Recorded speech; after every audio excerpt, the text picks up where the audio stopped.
Alright, here we go.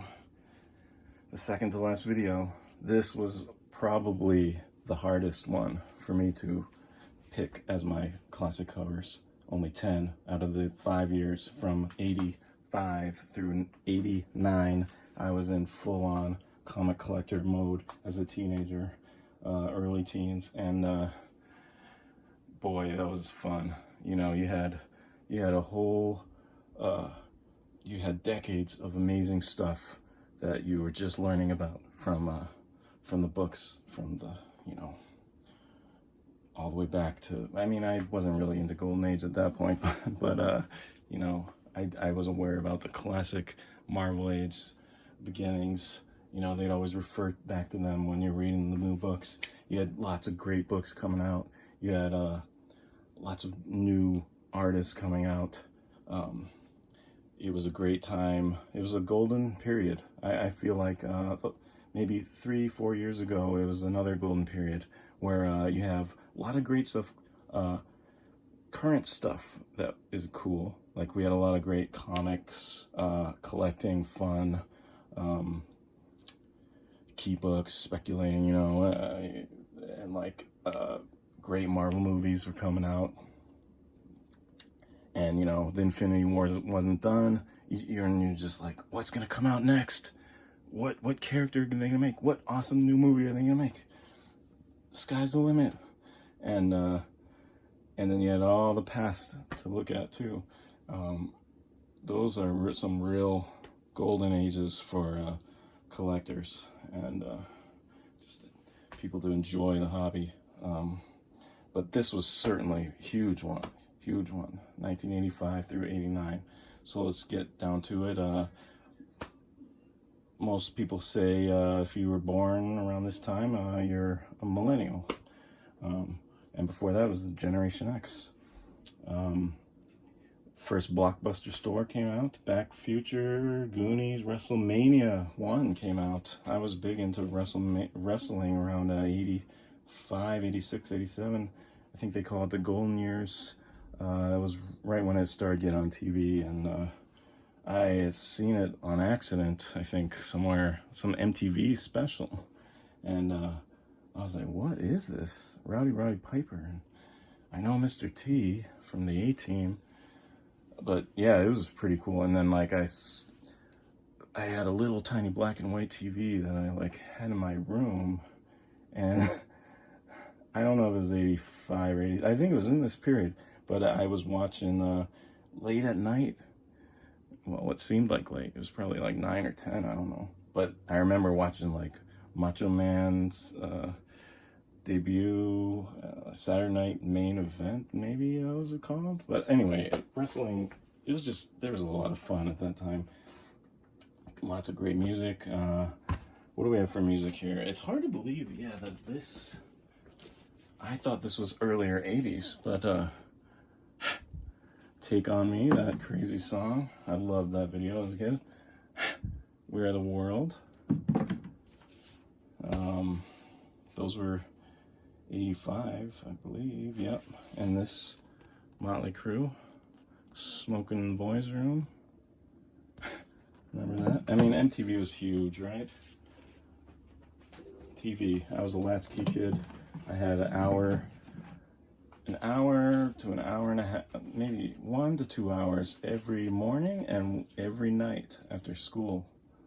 I was just by myself, or hanging out with other kids on the block, or sometimes I wasn't big into sports, so you know, I was listening to music, watching TV.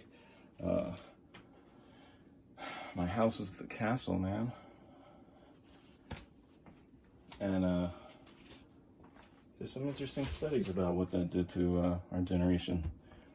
But it's hard to believe letting young kids like that, you know, because I'm talking, I don't know, 3rd grade through like junior high or something. It's hard to believe us doing that nowadays. Anyway, 85 in comics, direct market was finally outselling newsstand. It took them a while, like 5 years.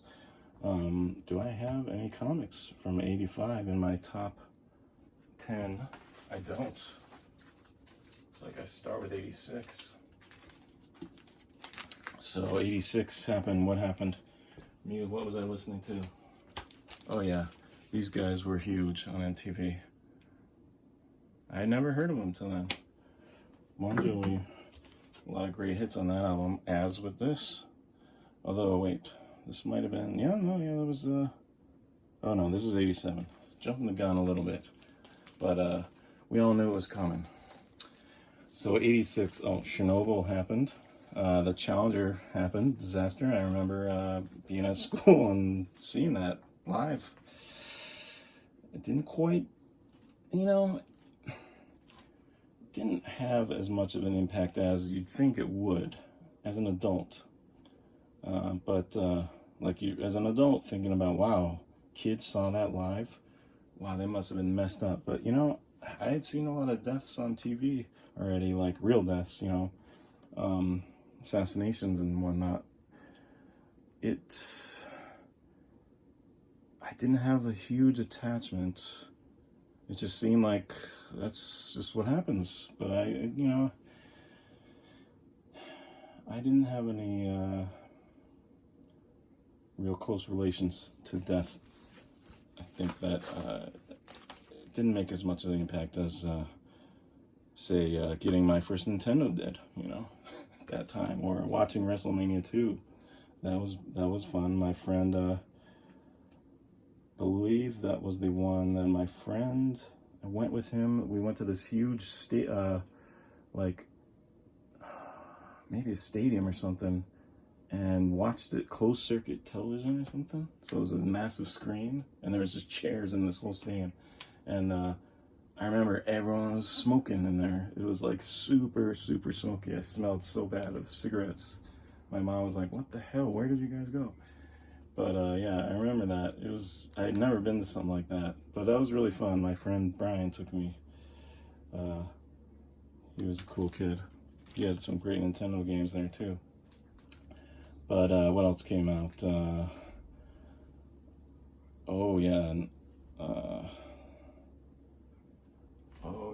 This album. Let's see. There's some albums. I started getting some CDs like this. That album came out. I don't know if I had CDs quite yet, but it was pretty close.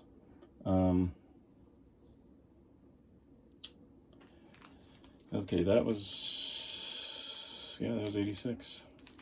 Now this came out. I did not see this, but I did at Walden Books. I got a gift certificate, and shortly after, whenever the first trade paperback came out, that's when I got that, and I loved it as a kid. Then let's see, we had, I got most of these in the stand. I had a subscription to that. Got that in the mail. That was a classic Mike Zack cover, as is this one. And we had classic Arthur Adams, 86. And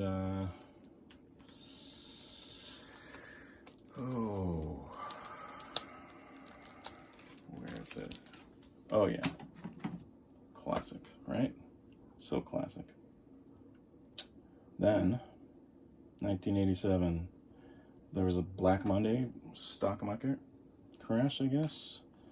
I feel like Nick was saying it was a faster drop or something, this COVID, crash. WrestleMania 3. Yeah, that was Hulk versus Andre. That was big. Maybe that was the one I went to with my friend. I can't remember. We probably saw that at his house. 97K people went to that WrestleMania. That's crazy. They held that. It was like the largest sporting event ever. Held a record for a while. Long time. 87. Love that cover. And Zach, I mean, he's just dominating that time. And we had some other great albums that I loved, like that one. And we had, oh yes, I meant to grab this thing. Let's see if I can find it real quick.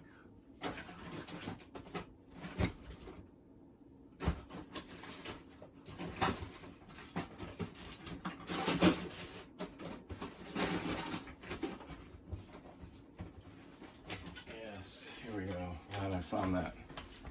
So, I did get this in '87. CDs came out like this. And, you know, I didn't realize that, I found this out recently, that part of the reason they did this in this format was because all the record shops were set up for records. And with their current setups, flipping through this, you could have 2 rows of CD. So, I mean, I just never thought of that. Like, when I was seeing CDs, I just thought, oh yeah, that's the format, whatever. I didn't think anything. It was cool on tape. Got to see more art. And, you know, some of these are worth a lot of money. This is like a reprint, I think. The real one is probably pretty expensive. You know, it's the stuff, same with comics, the stuff that was thrown out is worth the most. But yeah, I got that album, that was a great one. 88, CDs outsell records for the first time. And oh yeah, this was a big album. Where is it? Oh yeah, and that was the '87. So many hits. '88. Bam. I love that. That came out. And then, I mean, you know, Metallica, listen to heavy metal. Wolverine and Punisher are super popular back then. It was great. You had all these new comic guys coming out, some awesome games in the arcade and stuff. Get your Nintendo. 1988.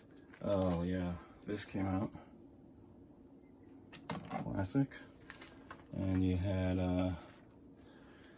oh yeah, what is it? '88. I got this little puppy in the mail. Nintendo Power #1. Oh man, that was a lot of fun getting those. And then, you know, back then, you didn't know what games were coming. You had no clue. You just go to, I mean, you look in the magazines. And a little bit before that, it was fun too. The less you knew, the more fun it was to go to a toy shop and look at the games they had, because you had no clue what it was. And then you'd go to your buddy's house and he'd have a game that you never even seen before or heard of, because it just wasn't at the store. '89, Batman movie came out. Oh man, I was definitely into Batman. I think that's when this '86 is when I went to my first Comic-Con. And I don't know if I don't think I got this in '86, but probably around '88. But still had that copy. And same with this, and these are all my copies. This got signed by Michael Zek. Really nice guy. Same with that. Yeah, my copy of this. Pretty beat up. You know, at that point, '89, I was buying most of my books. I don't think I was going to the newsstand anymore. Every now and then, though. Go to 7-Eleven, get some candy or soda or something with my skateboard. And pick up, you know, maybe this came out. '89, baby. Great. Classic covers. And, oh yeah. I'm not sure if I got this in '89. Yeah, I think I did, yeah. Great Slayer album. So, and technology, baby. First Game Boy, 89. Oh man, pretty funny. So, what do we got for prices? What did Overstreet say in 1990? What did they say about these? Did they call it? Let's see. They thought the most expensive one was, yep, yeah, they're not going to pick Venom 1 because that just came out, so they didn't know yet, but it's funny, you know, because you can get a lot of these for the price of one of these. So this was at, oh, you know, this was actually worth some good money, 1990. So, 45 bucks. Yeah, that seems about right. And then 35, yeah, I think I paid 30 for mine because I missed that one on the stands and got it years later. Then, yeah, it's a lot cheaper now. Price went down. Probably Dark Knight too. Then we got, oof, not too much. Yeah, $7.50 and $8 for the X-Men. So those are your top winners there. Plus this guy. Even this was worth what, $6? Yeah. $6 and it just came out. True. 4 times, huh? So now, what are they worth at now? Huh? You know, I think you won if you, instead of the, well, this would be worth a lot, but for the most of the stuff, if you kept your heavy metal t-shirts, you could sell those for a lot of money now. Yep, like I said, the things that they throw away. So nowadays, what's the king? What's the most expensive? Oh yeah, right here. Boom, that guy. And then you got your Dark Knight. Then you got Punisher. Oh yeah, so it's similar. It's similar. Yeah, nothing too surprising. Oof, this dude went from $6 to $4.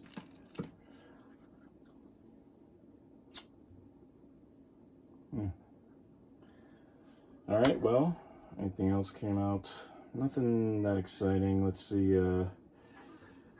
I would say my top 3 are definitely, let's see, we would go with Dark Knight for sure. And we would take, oh man, this is definitely tough, but I would have to say this. And then we would go with, oh man, oh, do I put McFarlane in there or do I put Punisher in there? Man, that is tough. Gosh, what would you do? What would you do?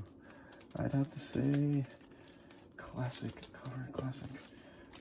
Oh, this, for some reason, I've just been growing, that cover's been growing and growing and growing on me. I think I like it better than that. Boom, all right, so that's that. One left to go, and that's going to be a short one because I didn't collect much in the 90s. All right, thanks.